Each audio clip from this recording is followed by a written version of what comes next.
hii ndio kadi yangu ya kura hii,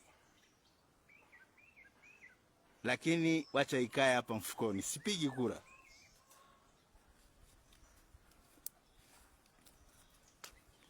Kwa nini sipigi? Kwa sababu sina choice, nimelazimishiwa. Sisi Mama Samia tu ndio nasikia tangazo lake. Nikipita barabarani mabango ninayaona ni ya Mama Samia tu,